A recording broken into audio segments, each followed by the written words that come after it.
welcome back to my garden. Last time we were here, we planted rows of salad greens and vegetables in this garden for our salad bar. And now we're just gonna have a look. We can see that everything's germinated. All of the plants are coming up nicely. I've been checking my beds and my pots every day just to make sure that they've had enough water, the plants are getting enough water to grow.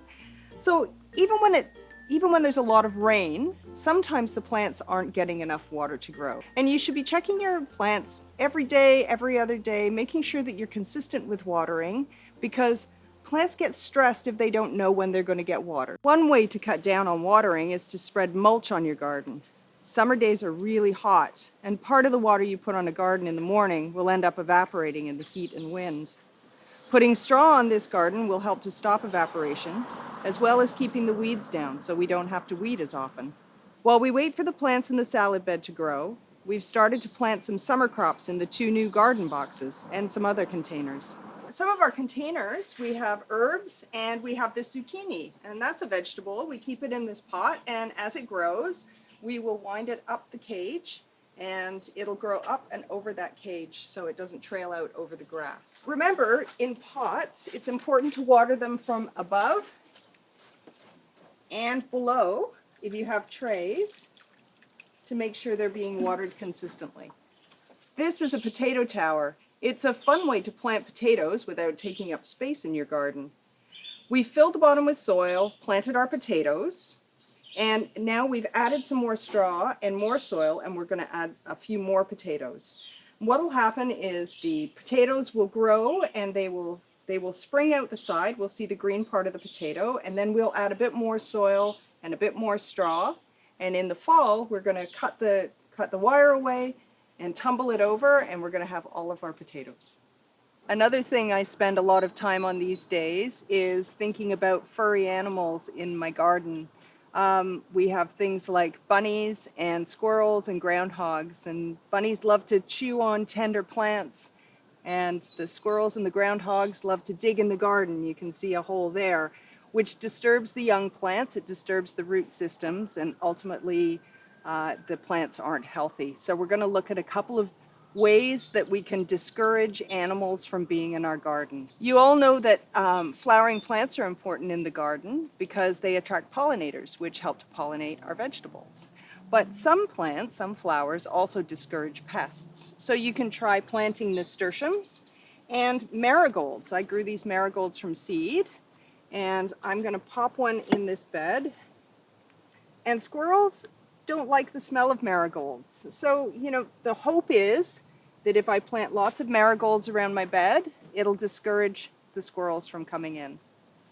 Flowers like nasturtiums attract aphids, attract pests like aphids, things that will eat my plants, little bugs. And the hope with planting those and marigolds also is that the pests will go to those flowers instead of going onto the crops, and that will keep our crops healthier. So if you have pots, to keep the squirrels out, you can make small screens to go around your pots, just in the shape of the pot, and that'll keep them out. You can also get some pebbles, and I put pebbles around the top of my herb pots, like this, then they can't dig in the dirt. You could also find some shiny objects like tinfoil or old CD-ROMs and string them on a wire, because birds and squirrels both are distracted by shiny objects, so that might keep them out of your garden as well. Of course, the best way to keep critters out is with a bit of fencing. But then again, squirrels are really super climbers, so sometimes you just have to build a cage. People think this might be a bit much, but I'm pretty sure I'm going to have salad to share at the end of the next couple of weeks. We'll see you next time. Welcome back to the Rideau Heights Public School Garden. I'm Brenda and this is Ann, and you might remember that we planted this garden about a month ago on a super windy day. Since then, we've had some really hot days, but most days have been warm enough to get our garden really growing. So now it's time to talk about how we're going to care for the garden over the next few months so that we have a bountiful harvest. First of all, let's talk about watering. After June 15th, you need to follow the City of Kingston's watering restrictions and just water your garden every second day. matching your house number to the odd or even calendar days. When you're using a hose, you want to make sure that you've got a nozzle with a shower mode, because that will give it a nice even spray that won't damage any of our growing plants. When you're watering, water for a bit, and then stop and check to see how much moisture has gotten down to those roots. We want the moisture all the way down so that the roots will grow long and strong. And if you need to, you can start to water again, but you want to stop once you get any puddles on the surface of the soil. Now, when you make a nice bed for growing food, it's inevitable that other plants will want to make themselves at home in it as well. A weed is basically any plant that grows where you don't want it to grow. And in our grow garden, some common ones include dandelion, clover, plantain, lamb's quarter, some grasses like this crabgrass here.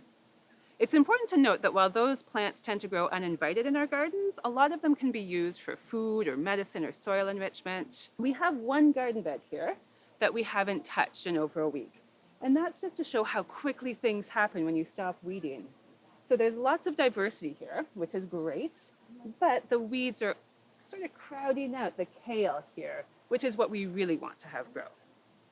Now, when plants are just starting to grow, when they're at their seedling stage, it can be tricky to know whether you're looking at a weed seedling or at a crop seedling. So one thing you could do is take a look at an activity that's in our learning module where we have photos of some of the common ones. You can also take a look to see if there's lots of similar looking seedlings all growing in an area where you've planted a specific crop, or whether those similar looking seedlings are growing randomly all over the garden. In that case, you probably have a weed. Now, once you've figured out what the weeds are that you want to get rid of, it's important to get the whole plant out, including the roots. Otherwise, it'll probably just grow right back again quite quickly. It's easiest to do this when the soil is moist. It's definitely easiest to do this when the seedling is small, so you don't want to put it off for too long. And it's helpful to have a tool like this trowel or a small shovel. When we sow seeds to grow food crops, we usually plant more than we need or more than we have room for to make sure that we have enough that germinate and grow. So that brings us to thinning or removing crops when we have too many growing in one space. As you can see, we have a lot of radish seedlings growing in this row, so we need to remove some. Now, most gardeners love plants, so it can be tough to remove a young growing plant, but we need to so that our crops will have enough resources to grow and thrive. A general rule of thumb when you're thinning is to leave enough space between plants for the plant to grow as big as you'd like it to be. So if we're looking for radishes that are about 3 centimeters in diameter, we need to leave 3 centimeters between our plants. The safest way to thin is to trim the plant right at the surface so that you don't disturb the roots of the plants that are close by. That'll leave some root in the ground, but that just adds organic matter, and we know how important that is for the soil. Unlike weeds, these roots are probably unlikely to grow back. Here's a salad that we made from garden trimmings. Maybe Anne and I'll be able to enjoy it for lunch today. Much like with weeds, garden pests are another reality that we have to contend with when we're growing food. And garden pests, of course, are those little critters that like to munch away on the food that we're growing. Cath told us about her challenges and her triumphs with squirrels. In the grow garden, some of the common pests include squash bugs, aphids, snails, slugs, cabbage worms. I could go on. But we should remember that healthy gardens are ecosystems with lots of different species living in them. So we should go into it expecting that some of our food might get lost to garden pests. But we do want to minimize that. We like to plant a diversity of crops, including flowers and herbs.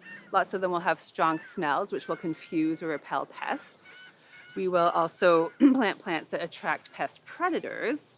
And we will also switch up where we plant things year after year. And that will interfere with the life cycle of pests that overwinter in the soil. Now, if and when pests arrive, hand picking them off is actually a pretty straightforward way to deal with them. Like once you can get past that ick factor, it can be pretty effective on a small scale. For aphids, a well-aimed spray from a hose can often dislodge them from the plant. And squash bugs, which affect squash as well as zucchini, cucumbers, and pumpkins, will often lay their eggs on the undersides of leaves. And you can actually remove those with tape. slugs and snails. They will slither across the ground towards your yummy veggies. Lots of gardeners swear by the technique of spreading out crushed eggshells.